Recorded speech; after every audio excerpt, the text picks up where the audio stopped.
mensaje en esta mañana?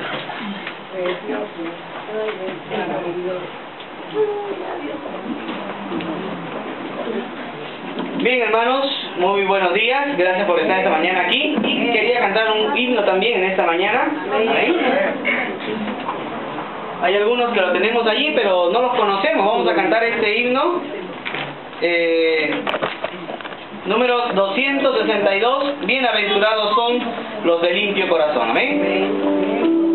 Entonamos el himno 262 antes de entrar al estudio de la palabra del Señor.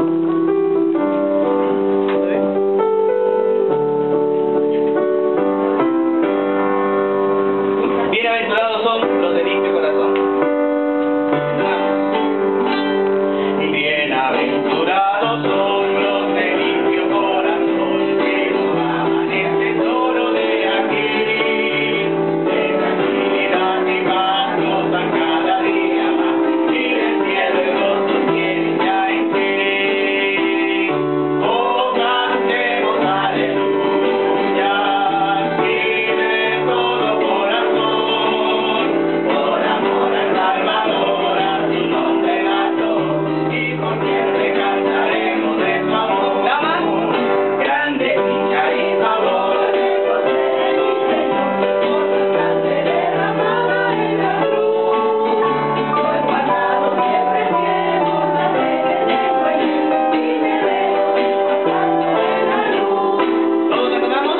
Oh, cantemos aleluya, sí, de todo corazón, por amor al Salvador, a su nombre nació, y por siempre cantaremos de su amor. ¡Varones! Al Señor obedecer y su espíritu tener, es un verdadero cielo en mi ser. Y por su amor hacia el pobre pecador, cantaré su alabanza hasta allá. ¿Todos unimos? Oh, cantemos aleluya, sí, de todo corazón, por amor al Salvador, a su nombre nació, y por siempre cantaremos de su amor. Cuán perfecta es mi paz, no anhelo nada más en el mundo que su luz y su verdad. Con mi amado Salvador, poseído de su amor, estaré contento por la eternidad. Oh, cantemos aleluya, sí, de todo corazón, por amor al Salvador, a su nombre nació, y por siempre cantaremos de su amor. Oh, cantemos aleluya, sí, de todo corazón, por amor al Salvador, a su nombre nació, y por siempre cantaremos de su amor. Cantemos a nuestro Dios, hermano, porque Él ha hecho maravillas. Amén. Vamos a recibir en estas mañanas la lección y seguimos estudiando la vida de Salomón. Un hombre de Dios como Salomón que, hermanos, Dios bendijo grandemente, de manera abundante. Amén. Y están recibiendo allí la predicación del día de hoy, el boletín de esta mañana, con el título de esta prédica: Salomón dedica el templo. Salomón dedica el templo. Y vamos a ir directamente al pasaje de Primera de Reyes, capítulo número 8. Primera de Reyes, capítulo número 8, versículo número 62 al 66. Primera de Reyes, capítulo número 8, versículos 62 al 66. Dice la palabra de Dios que es santa, pura, sin mácula, de la siguiente manera. Primera de Reyes, capítulo 8, versículo 62 al 66. Dice la palabra de Dios: aquel mismo día, dice la Biblia, santificó el rey el medio del atrio, el cual estaba delante de la casa de Jehová, porque ofreció allí los holocaustos, las ofrendas y la grosura de los sacrificios de paz, por cuanto el altar de bronce que estaba delante de Jehová era pequeño.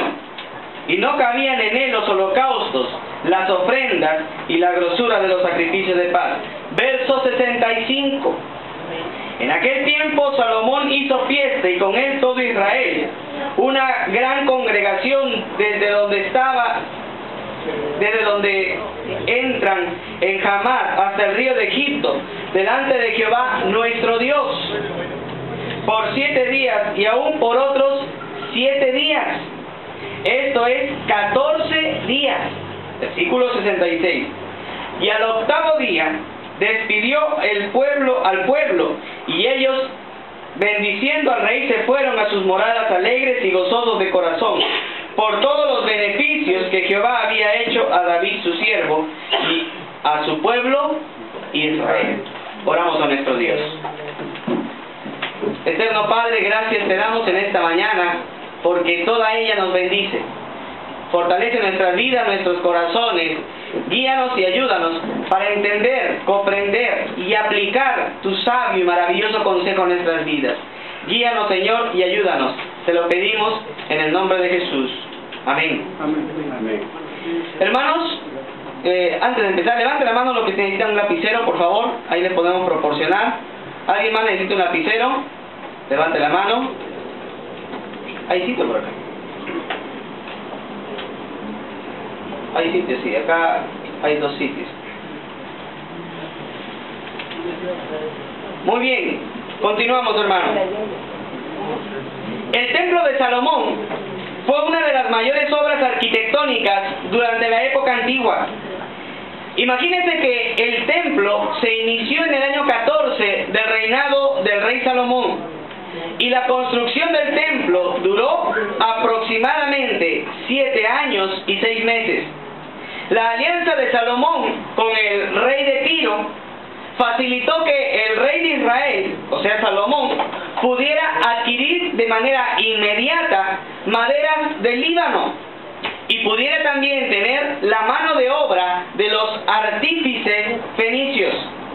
El plano del templo estaba tan bien hecho que iba a reproducir la forma del antiguo tabernáculo de Moisés, pero sus dimensiones serían el doble del tabernáculo de Moisés, y la decoración iba a ser mucho más suntuosa y majestuosa. Los muros del templo que había hecho Salomón estaban hechos de piedra totalmente tallada. Miren lo que dice Primera de Reyes, capítulo número 6, versículo 7. Primera de Reyes, capítulo 6, versículo número 7, nos dice la palabra de Dios. Y cuando se edificó la casa, la fabricaron, dice, de piedras que traían ya acabadas, de tal manera que cuando la edificaban, ni martillos ni hachas se oyeron en la casa, ni ningún otro instrumento de hierro. Amados hermanos, mire la majestuosidad que tenía la casa que se había hecho para adorar a nuestro Dios por mano del rey Salomón. Se dice que no se escucharon ni martillos ni hachas, porque todo había entrado como un rompecabezas, como un pliego. ¿Se da cuenta o no? O sea, fue tremenda la obra arquitectónica que se había realizado durante aquella época. El techo superior que había en el templo estaba hecho del mejor cedro, que era el cedro del Líbano. En el versículo 9 leemos: labró pues la casa y la terminó, y la cubrió con artesonados de cedro. Hermanos, el suelo estaba hecho de planchas de madera de ciprés, y las paredes fueron recubiertas de cedro de Líbano, y cuenta la historia bíblica que todo esto fue maravilloso, fue suntuoso, fue majestuoso lo que había hecho el rey Salomón. Se cuenta también dentro de la historia bíblica que todo el interior del templo estaba recubierto de oro. Miren lo que dice el versículo 20 del capítulo 6. Capítulo 6, versículo 20, dice la palabra de Dios: el lugar santísimo estaba en la parte de adentro, el cual tenía 20 codos de largo, 20 de ancho y 20 de altura, y lo cubrió de oro purísimo. Asimismo cubrió de oro el altar de cedro. O sea, usted se imagina, fue una obra recubierta de oro. Sobre las paredes se esculpieron querubines, palmeras y flores.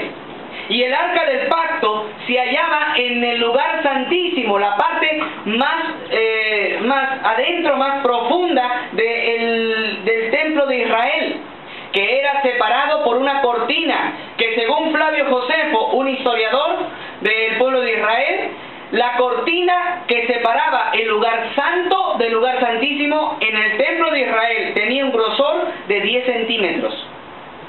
O si se imagina, era una cortina muy gruesa y que solamente se permitía que en el lugar santísimo pudiera entrar el sumo sacerdote una vez al año. Y debajo de dos querubines tallados también se encontraba el arca del pacto. Estos dos querubines habían sido hechos de madera de olivo y estaban recubiertos de oro. Cuenta la historia bíblica que cada querubín esculpido medía aproximadamente 5 metros y cuarto. Imagínense, eran dos querubines de 5 metros y cuarto de alto.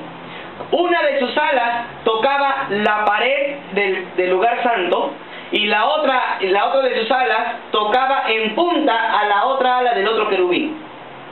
Imagínense, eran dos querubines de 5 metros y cuarto, tallados de madera, recubiertos de oro. O sea, ¿era o no era, hermanos, una obra suntuosa, grande, maravillosa? Claro que sí. Hermanos, el templo fue una obra grandísima. Además se dice que el templo de oro el templo de Salomón tenía un candelabro de oro. Bueno, en el tabernáculo se tenía que tener un candelabro de oro, ¿verdad? Recuerde que Dios había mandado a Moisés a tener un candelabro de oro porque no había luz eléctrica. Y la luz que iba a tener el lugar santo, el lugar santísimo, iba a ser de la luz del candelabro. Pero si en el tabernáculo había un candelabro, Salomón se mandó hacer 10. Imagínense. Mandó hacer 10 candelabros. Según se dice, se había hecho de un talento puro, lo que equivale a más de $300,000 cada candelabro. Más de $300,000 cada candelabro. Y su tamaño era aproximadamente de 1,35 metros. Hermanos, además si en el en el tabernáculo de Moisés había una mesa con los panes de la proposición, Salomón se mandó a hacer 10 mesas. Imagínense, 10 mesas hechas de cedro, de Líbano, con recubiertos de oro, enchapados de oro. Hermanos, y a cada lado del pórtico, a la entrada del templo, Salomón había levantado 2 columnas de bronce, a las cuales él llamó Boz y Yaquín, las cuales medían aproximadamente 8 metros. Además había un gran altar del sacrificio y una gran fuente de bronce. Una fuente de bronce muy grande que tenía aproximadamente 12 bueyes en los que estaba sentada esta gran bronce, este gran lavacro de bronce que servía para que los sacerdotes pudieran lavarse de sus impurezas antes de entrar al templo. Hermanos, no había en todo el mundo conocido una obra arquitectónica más grande como la que había hecho el rey Salomón. Se dice que todo estaba tan perfectamente diseñado que solo se necesitó encajar las piezas, porque no se escuchó ni un solo martillo en la casa de Dios. Por último, acabada ya la casa de Dios, Salomón trasladó el arca del pacto. En el capítulo 8, versículo 1 al 11, nos dice eso. Así que en esta mañana vamos a ver 3 verdades fundamentales. 3 verdades fundamentales en la oración de Salomón al dedicar el templo. Salomón terminó toda la obra del templo y luego la dedicó al Señor nuestro Dios. Al hacer esa dedicación, Salomón oró a Dios y dijo 3 verdades fundamentales que debemos considerar nosotros hoy en nuestra vida cristiana. Verdad número 1, Dios cumple sus promesas. Verdad número 1, Dios cumple sus promesas. Versículo 14 al 16 del capítulo 8. Capítulo 8, versículo 14 al 16. Dice la Biblia: y volviendo el rey su rostro, bendijo a toda la congregación de Israel y a toda la congregación de Israel que estaba de pie. Y dijo: bendito sea Jehová, Dios de Israel, que habló a David mi padre, lo que con su mano ha cumplido, diciendo: desde el día que saqué de Egipto a mi pueblo Israel, no he escogido ciudad de todas las tribus de Israel, para edificar casa en la cual estuviese mi nombre, aunque escogí a David para que presidiese mi pueblo Israel. Amados hermanos, Dios tiene agrado de nuestros buenos deseos. En primer lugar, Dios cumple sus promesas. Cuando Dios promete algo conforme a las Sagradas Escrituras, lo cumple, hermano. Dios prometió enviar a su Hijo a morir por nuestros pecados, y Cristo murió por nuestros pecados. Cristo ha prometido volver por nosotros, y Él volverá, hermano. Amén. Así que, hermanos, tenemos que tener la plena confianza de que Dios cumple sus promesas. Pero también la Biblia nos demuestra en esta sección que Dios tiene agrado de nuestros buenos deseos. Mira el versículo 17. Y David mi padre tuvo en su corazón edificar casa a mi nombre, al nombre de Jehová, Dios de Israel. Versículo 18. Pero Jehová dijo a David mi padre: por cuanto haber tenido en tu corazón edificar casa a mi nombre, bien has hecho en tener tal deseo. Pero tú no edificarás la casa, sino tu hijo que saldrá de tus lomos. Él edificará casa a mi nombre.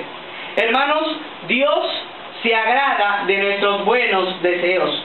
Dios mira a los humildes. Amén. Amén. David era un hombre humilde. David era un hombre que tenía humildad, y Dios se agradó de la humildad que tenía el rey David. Miren lo que dice el Salmo 10, versículo 17.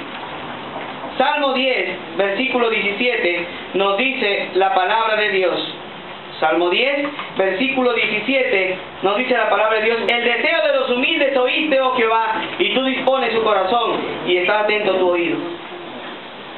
Amados hermanos, si Dios oyó el deseo de David, es porque David era un hombre humilde.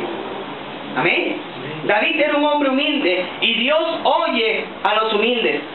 A pesar de que David era un hombre poderoso y un hombre rico, David era un hombre que tenía humildad. Dios oye a los que le temen. Dice el Salmo 145, versículo número 19, de la siguiente manera. Salmo 145, versículo número 19, nos dice la palabra de Dios de la siguiente manera: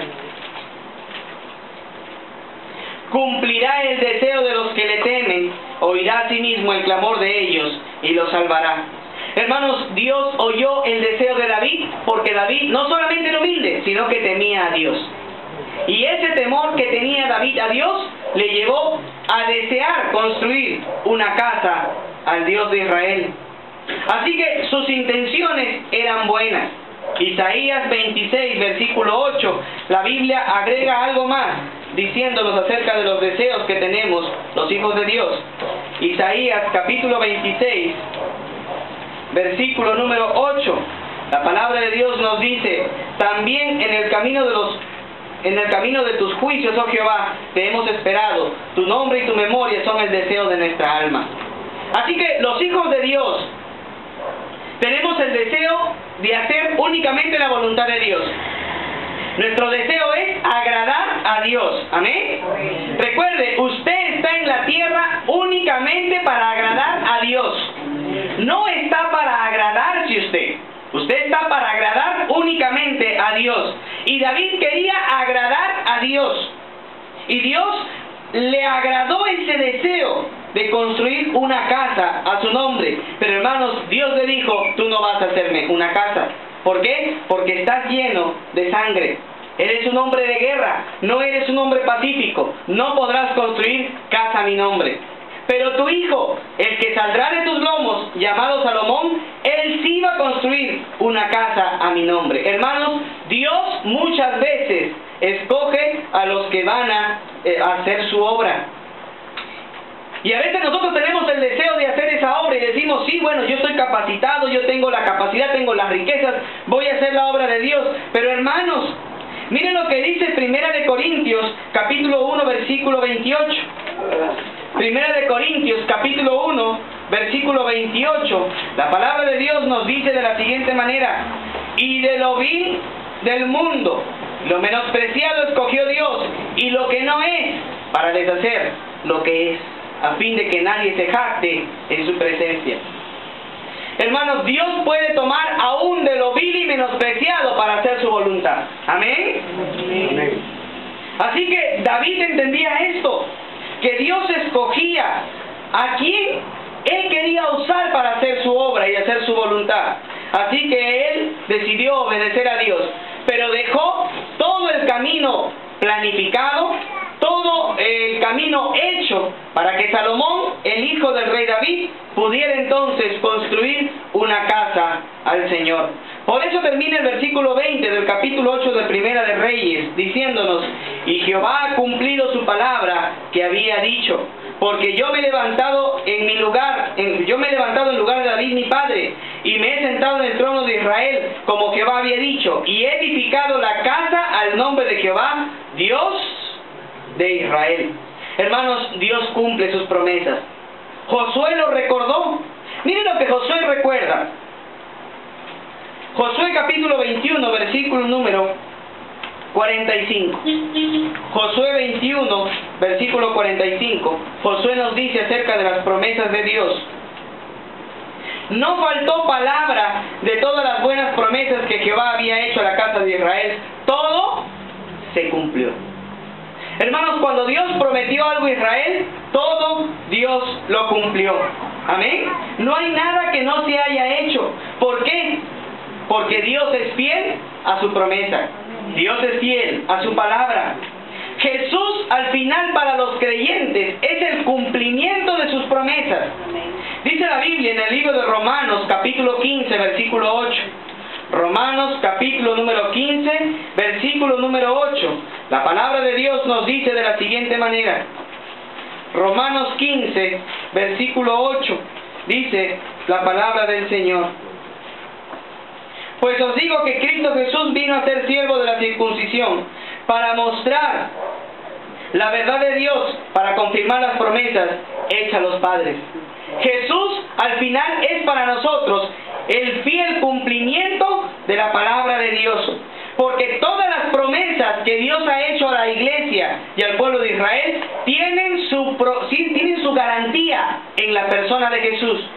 Dice el libro de Segunda de Corintios, capítulo 1, versículo 19 al 20, porque todas las promesas son en el sí y en el amén, por medio de nuestro Señor Jesucristo.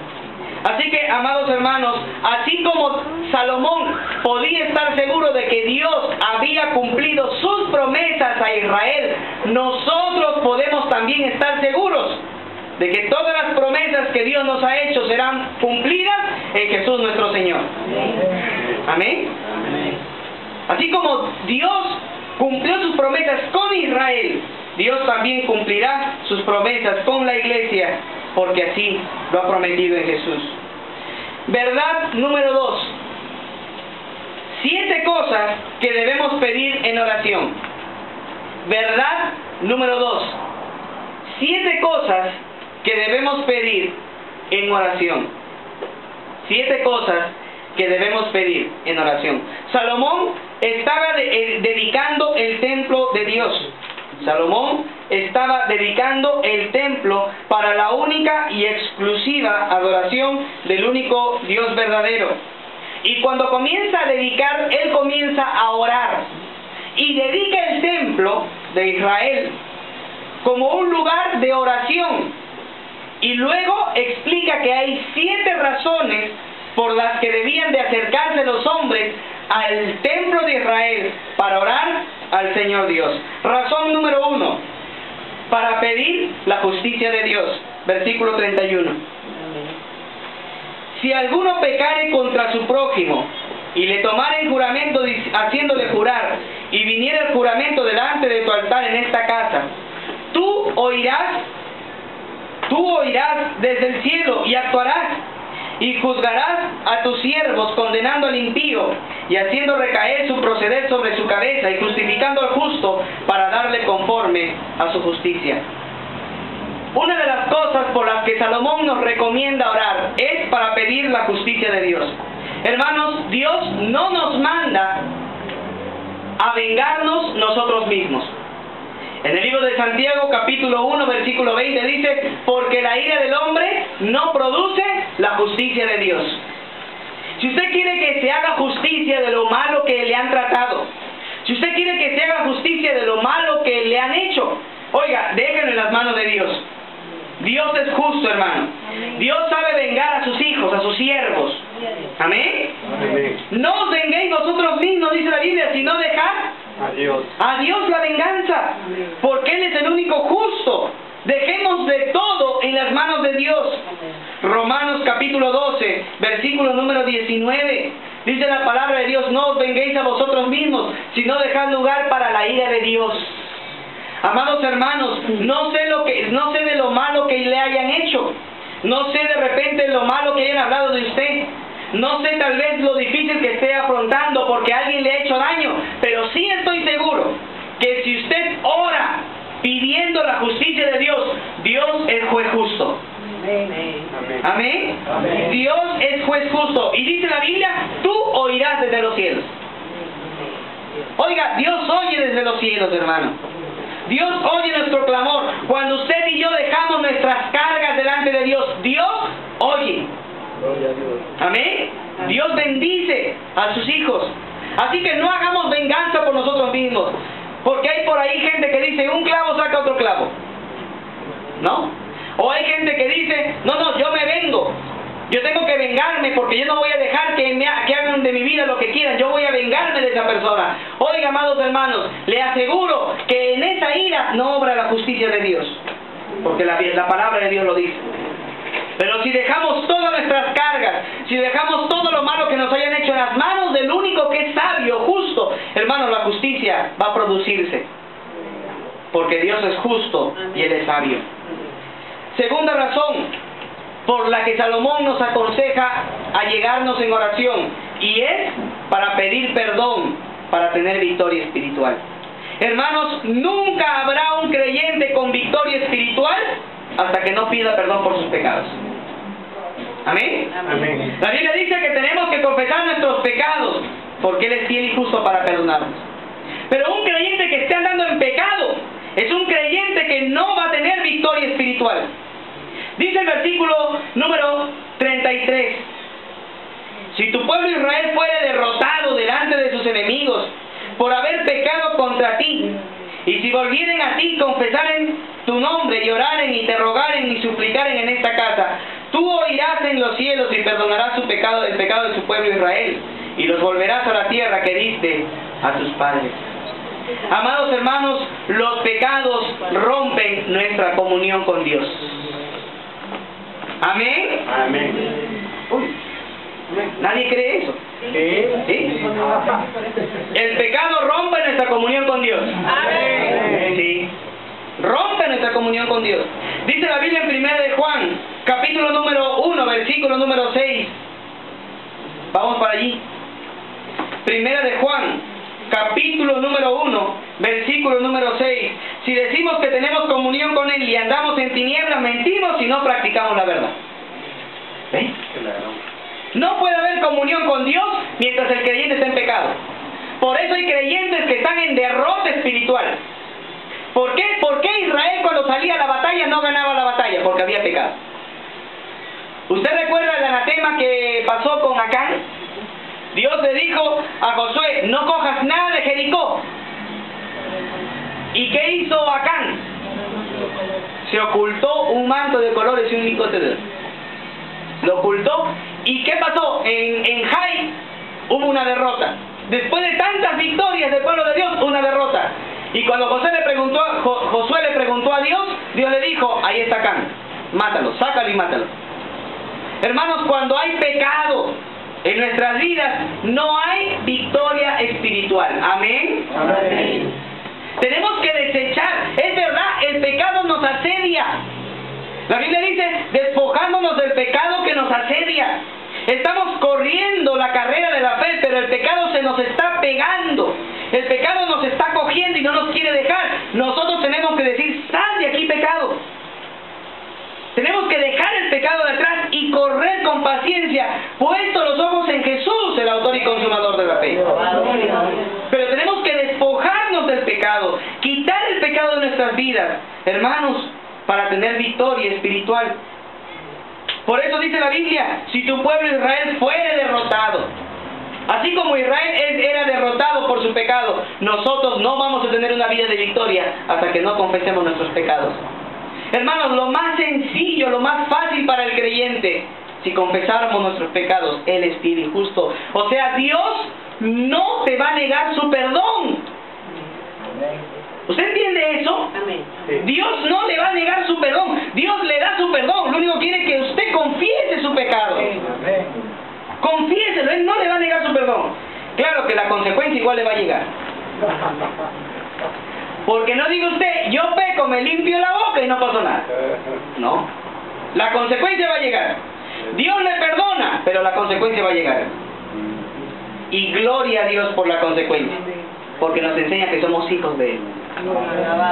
Porque si no llegara la consecuencia, oiga, somos bastardos y no somos hijos.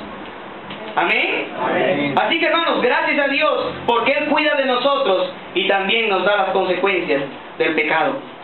Así que, amados santos de Dios, segunda razón por la que tenemos que orar, pidiendo perdón a Dios de nuestro pecado, para tener victoria espiritual. Solamente alcanzaremos la victoria espiritual pidiendo perdón a Dios por nuestros pecados. Tercera razón, según Salomón, por la que debemos orar. Cuando no tenemos bendiciones por falta de pecado, tenemos falta de bendiciones por consecuencia del pecado. Versículo número 35. Y si el cielo se cerrare y no lloviere, por haber en ellos pecado contra ti, y te rogaren en este lugar y confesaren tu nombre y se volvieren del pecado cuando les afligieres, tú oirás en los cielos y perdonarás el pecado de tus siervos y de tu pueblo Israel, enseñándoles el buen camino en que anden, y darás lluvia sobre tu tierra, la cual diste tu pueblo por heredad. Hermanos, ¿por qué no hay bendición en la vida de los creyentes? Por pecado. ¿Amén? O sea, no solamente el pecado lo destruye espiritualmente, sino que el pecado le quita bendiciones que Dios le quiere dar a usted. Y a veces venimos a la iglesia y cantamos, bendiciones, ¿cuántas tienes ya? Y es un cristiano que no tiene ni una. Porque está lleno de pecado. Porque está pecando, haciendo lo malo y cree que Dios le va a bendecir así. Oiga, hasta que no confiese su pecado, Dios no le va a bendecir. El cielo se va a cerrar, así como Dios, cuando el pueblo de Israel pecaba y Dios le cerraba el cielo para que no lloviera y no tuvieran fruto y no tuvieran verdura, no tuvieran fruta que poder consumir durante todo el año. Así Dios cierra las bendiciones de los cielos a los creyentes que andan en desobediencia. ¿Amén? Amén. Así Dios quita bendiciones para ver si es que esos creyentes se dan cuenta que están haciendo lo malo, que están pecando delante de Dios. Y Dios quiere que nosotros nos examinemos cada día, hermano. Que nos demos cuenta si es que en nuestras vidas hay algo en lo que estamos fallando a Dios y pedirle perdón al Señor. En el libro de Santiago, capítulo 1, versículo 15, la Biblia nos dice que al final el pecado da la luz, la muerte. Al final el pecado da luz, la muerte. Amados hermanos, ¿cuántas bendiciones estamos perdiendo por causa del pecado? ¿Cuántas bendiciones estamos perdiendo, amados hermanos? Porque no estamos en regla con nuestro Dios. Porque no estamos haciendo lo justo, recto y santo delante de Él. Pero ¿sabe cuál es la solución? El arrepentimiento. Hermano, qué fácil Dios nos ha dejado el camino. ¿Amén? Amén. Qué sencillo es decirle, Señor, me arrepiento de mis pecados. Ayúdame. Entiendo que lo que he hecho está mal. Y dame tu bendición. En el libro de Jeremías, capítulo número 26, versículo 3. La palabra de Dios dice, quizás oigan y se vuelvan cada uno de su mal camino. Y dice Dios, y me arrepentiré yo del mal que pienso en hacerle por la maldad de sus obras. Hermanos, Dios puede cambiar todo lo malo que estamos pasando por causa de nuestro pecado en cosas buenas y en bendiciones que Él tiene para nosotros. Cuando nosotros nos arrepentimos de nuestro mal camino, cuando nosotros cambiamos de parecer y le decimos a Dios que nos perdone por nuestros pecados. Cuarta situación por la que Salomón nos exhorta a poder orar a Dios, versículo 37. Si en la tierra hubiere hambre, pestilencia, tizoncillo, añublo, langosta, pulgón o el niño, si sus enemigos los sitiaren en la tierra donde habitaren, cualquier plaga o enfermedad que sea, toda oración y toda súplica que hiciere cualquier hombre, o todo tu pueblo Israel, cuando cualquiera sintiere la plaga en su corazón y extendiere sus manos a esta casa, tú oirás en los cielos, en el lugar de tu morada, y perdonarás y actuarás, y darás a cada uno conforme a sus caminos, cuyo corazón tú conoces, porque solo tú conoces el corazón de todos los hijos de los hombres, para que te teman todos los días, que vivan sobre la faz de la tierra que tú diste a nuestros padres. Amados santos del Señor, ¿cuándo tenemos que orar a Dios? Cuando hay desastres naturales. Así la Biblia nos enseña. Salomón nos enseñó, tenemos que orar a Dios cuando hay desastres naturales. Sí, amados hermanos. Cuando pasa un terremoto, ahora con el niño, el huaico que no pueden pasar por la carretera central. Hermanos, ¿cuántos desastres están pasando? Más de 16 horas de lluvia en Arequipa, todo inundado, hermano. ¿Usted se imagina eso? Todos esos desastres, y que seguirán viniendo desastres peores, hermano. Dice que en la época de la gran tribulación caerá granizo sobre la tierra de más de 1 kilo. ¿Usted se imagina eso? Y eso lo veremos el próximo domingo cuando veamos ya la gran tribulación. ¿Sí? Pero amados hermanos, imagínense usted todos los desastres que están viniendo hoy en la tierra y que solamente están acomodando el panorama para el fin del mundo. Tenemos que orar, hermano.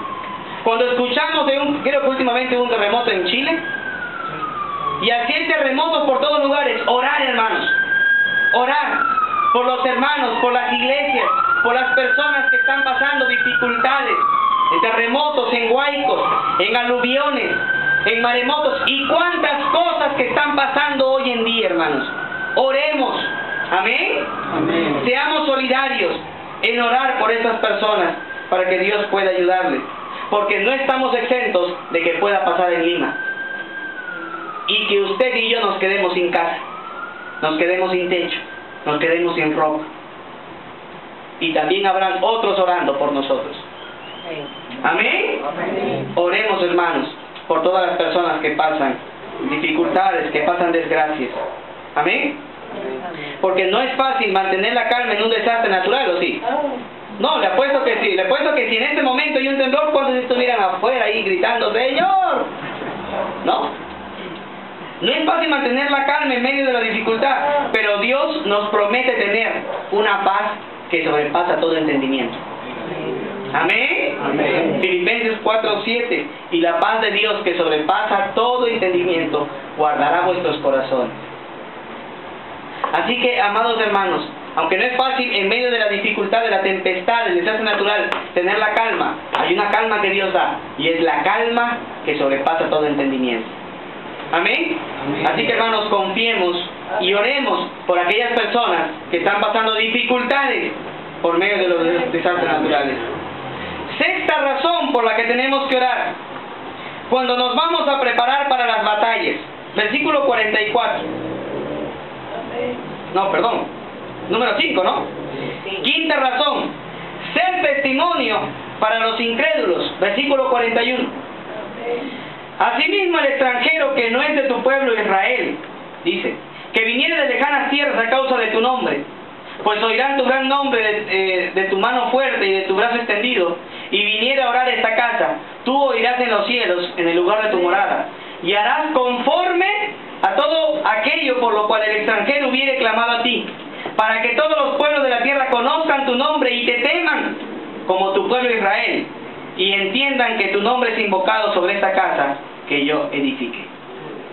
Amén. Hermanos, para los incrédulos el templo de Israel iba a ser de testimonio. Tanto que los mismos incrédulos que no creían en Dios iban a llegar al templo a orar a Dios. ¿Y qué pide Salomón? Que Dios oiga el clamor de ellos. Amados hermanos, eso nos demuestra que tenemos que orar para hacer de testimonio a los incrédulos. ¿Por qué hay muchos incrédulos que no vienen a la casa de Dios? Porque usted y yo estamos dando un mal testimonio. No estamos andando justa y rectamente delante de Dios. Estamos dando un mal testimonio de cristianismo. Pero si nosotros somos sal, si nosotros somos luz de la tierra, hermanos, los incrédulos van a ver en nosotros un buen testimonio, van a ver en nosotros a Cristo reflejado y van a venir a la casa de Dios. Amén. Amén. Amén. Así que, amados hermanos, tenemos que ser de testimonio a los incrédulos. Así como el pueblo de Israel era de testimonio cuando Dios le daba victoria, así nosotros, una vida victoriosa, va a dar testimonio de que Dios está con nosotros también. Sexta razón, ahora sí, cuando nos preparamos para la batalla, versículos 44 y 45. Si tu pueblo saliera en batalla contra sus enemigos, por el camino que tú les mandes, y oraren a Jehová con el rostro hacia la ciudad que tú elegiste y hacia la casa que yo edifiqué a tu nombre, tú oirás en los cielos su oración y su súplica, y les harás justicia. Hermanos, en nuestra vida tenemos muchas luchas. Amén. Amén. En nuestra vida tenemos muchas batallas, en el hogar, en la familia, en el trabajo, en nuestra vida personal, aún en nuestra iglesia. Tenemos muchas batallas, tenemos muchas luchas que enfrentar, pero todas las batallas, todas las luchas se enfrentan de rodillas. Amén. Amén. Toda lucha, toda batalla solamente se puede enfrentar de rodillas por medio de la oración.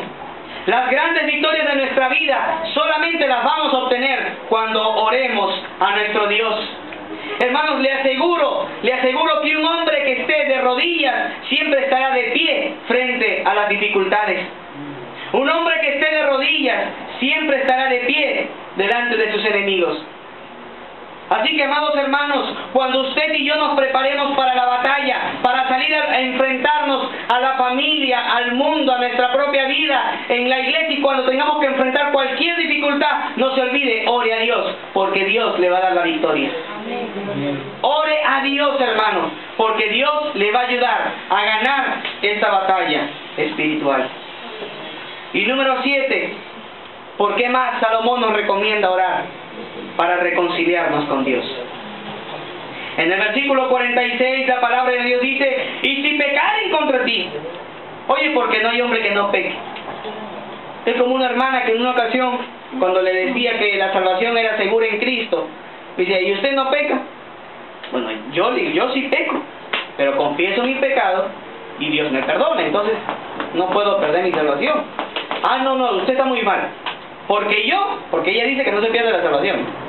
Yo tengo 17 años en el Evangelio y hasta ahorita no he pecado. Ah, sus 17 si no pecado. Hay que prenderle velas. Habrá que prenderle velas. Hermanos, eso es mentira. ¿Qué dice la Biblia? Porque no hay hombre que no peque. Pero eso no quiere decir que usted va a justificar la Biblia para andar en pecados. Una cosa es caer en pecado y otra cosa es vivir en el pecado. Amén. Amén. Así que los creyentes somos propensos, porque somos seres humanos, a caer en pecado. Pero no somos personas que viven, se deleitan ni se embarran en el pecado. Amén. Amén. Así que mucho cuidado y diferenciar bien esta situación. Continúa la Biblia diciendo: y si estuvieres airado contra ellos y los entregares delante del enemigo para que los cautive y lleve a tierra enemiga, y se los lleve a tierra enemiga, sea lejos o cerca, y ellos volvieren en sí en la tierra donde fueran cautivos, y si se convirtieren y oraren a ti en la tierra de los que cautivaron y dijeron: pecamos, hemos hecho lo malo, hemos cometido impiedad, y si se convirtieren de todo su corazón y de toda su alma en la tierra de sus enemigos que los hubiesen llevado cautivos y oraren a ti con el rostro hacia la tierra que diste a sus padres y hacia la ciudad que tú elegiste y la casa que yo he edificado a tu nombre, tú oirás en los cielos, en el lugar de tu morada, su oración y su súplica, y les harás justicia. Y perdonarás a tu pueblo que había pecado contra ti. Amados hermanos, Dios desea el bien de su pueblo. ¿Amén? Amén. Dios desea que nosotros seamos bendecidos. Y por eso la Biblia nos permite restaurarnos por medio de la oración. Dice el libro de Santiago, capítulo número 5, versículo 15 al 16. Si alguno está enfermo, llame a los ancianos y oren por él, ungiéndole con aceite. La oración del justo puede mucho. Así que, amados hermanos, cuando nos arrepintamos, Dios es fiel y nos oye. Estas son 7 razones por las que Salomón, al momento de dedicar el templo, también indirectamente nos estaba enseñando a nosotros por qué debemos orar. ¿Amén? Amén. ¿Por qué debemos nosotros acercarnos en oración?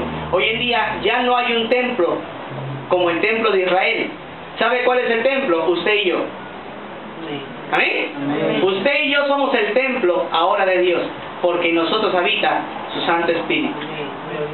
Pero, amados hermanos, Dios quiere que andemos en santidad. Dios quiere que nos arrepintamos de lo malo para poder andar justa y rectamente delante de Él. Y número 3, terminamos aquí, tercera verdad. Sin Dios nada podemos hacer. Sin Dios nada podemos alcanzar. ¿Ya? Sin Dios nada podemos alcanzar. Número 3, sin Dios nada podemos alcanzar. ¿Cuántos creen esto, hermano? Amén. Todos los que algo tenemos en nuestra vida ha sido la misericordia de Dios. Sin Dios nada podemos alcanzar. Versículo 57. Salomón, nuevamente orando, le dice a Dios: esté con nosotros, Jehová nuestro Dios, como estuvo con nuestros padres, y no nos desampare ni nos deje. Hermanos, ¿por qué Salomón le pedía a Dios que no lo dejara? Porque sabía que sin Dios nada se puede hacer. ¿Amén? Amén. Sin Dios nada se puede alcanzar. Era un hombre rico, era un hombre multimillonario, era un hombre con tanta grandeza y fama, pero sabía que sin Dios nada se puede alcanzar. Jesús lo dijo claramente: apartados de mí, nada podemos hacer. Así que, hermanos, tengamos cuidado de creernos autosuficientes. También la Biblia nos demuestra que debemos someternos a la palabra de Dios, versículo 58. Incline nuestro corazón hacia ti, para que andemos en todos sus caminos y guardemos sus mandamientos y sus estatutos y sus decretos, los cuales mandó a nuestros padres. Salomón le pide a Dios que le ayude a inclinar su corazón para guardar los mandamientos de Dios. Así también nosotros hoy, hermanos, tenemos que orar pidiéndole a Dios que incline nuestra voluntad para cumplir sus mandamientos. ¿Amén? Amén. Que incline nuestra voluntad para cumplir únicamente su palabra. En el Salmo 119, versículo 36, la palabra de Dios nos dice, Salmo 119, versículo número 36, la palabra de Dios nos dice: inclina mi corazón a tus testimonios y no a la avaricia. Amados santos de Dios, la Biblia nos enseña que tenemos que subyugar nuestro deseo al deseo de Dios y a la voluntad de Él. Debemos, por tanto, ser testimonio a un mundo de que tenemos a un Dios verdadero. Versículo 59, mire cómo ora Salomón. Y estas mis palabras con las que he orado delante de Jehová, dice: estén cerca de Jehová nuestro Dios de día y de noche, para que Él proteja la causa de su siervo y de su pueblo Israel, cada cosa en su tiempo, a fin de que todos los pueblos de la tierra sepan que Jehová es Dios y que no hay otro. Y que no hay otro Dios, ¿no? Sea pues perfecto vuestro corazón para con Jehová nuestro Dios, andando en sus estatutos y guardando sus mandamientos, como en el día de hoy. Amados hermanos, la Biblia dice acerca de los judíos: por causa de vosotros mi nombre es blasfemado entre los gentiles. Que eso no suceda con la iglesia de Dios. ¿Amén? Amén. Que no vaya a ser que por causa de nosotros el nombre de Dios sea blasfemado, sino que oremos para hacer testimonio a un mundo sin Dios, que nuestra vida está con el único Dios verdadero, que nuestra vida es bendecida por el único Dios. Y termina la oración Salomón en el versículo 66. Versículo 66. Dice, y cuando terminó Salomón su oración, al octavo día despidió al pueblo, y ellos, bendiciendo al rey, se fueron a sus moradas, alegres y gozosos de corazón, por todos los beneficios que Jehová había hecho a su siervo y a su pueblo Israel. Hermanos, qué tal gozo, qué grande gozo habría tenido el pueblo de Israel de tener un templo tan majestuoso y grande. ¿Cómo se fueron a sus casas? Alegres, gozosos, así como usted se va a ir después que termine el culto, hermano. Amén. Amén. Alegre, gozoso, va a ir a su casa. Es decir, que es maravilloso que haya un templo donde adorar, decían ellos. Y hermanos, Dios bendijo grandemente al pueblo de Israel y a Salomón por dedicar el templo, que fue una obra muy maravillosa. Pero luego Dios se le presenta a sueños a Salomón. Capítulo 9. Cuando Salomón hubo acabado la obra de la casa de Jehová y la casa real y todo lo que Salomón quiso hacer, Jehová se le apareció en sueños por segunda vez, como le había aparecido en la boca. ¿Qué le dijo Dios a Salomón? ¿Qué le dijo? Ya vengas el próximo domingo. Vengas el próximo domingo y vamos a ver qué le dijo Dios a Salomón en esta segunda